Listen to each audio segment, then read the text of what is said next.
Hello everyone and welcome back to my channel, and in this short video I will tell you that how you can easily update the YT Studio application on both your iPhone and Android. That's quite simple, interesting and easy, so make sure to watch the video till end so you don't make a single mistake.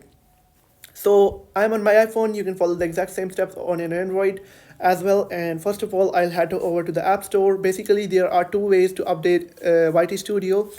The first one is to simply search for YT Studio on App Store or Google Play Store, and then tap on YT Studio, and if it says update you can simply tap on update.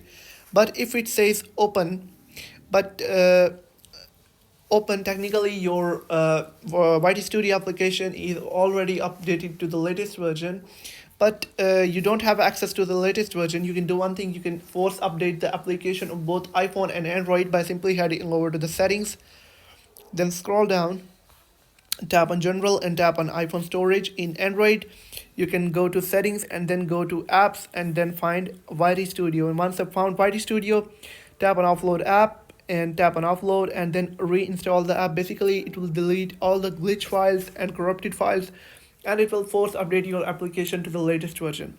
I hope you found the video helpful. If you found the video helpful, make sure to like the video and hit that subscribe button, and if you have any questions about the video, let me know in the comment section.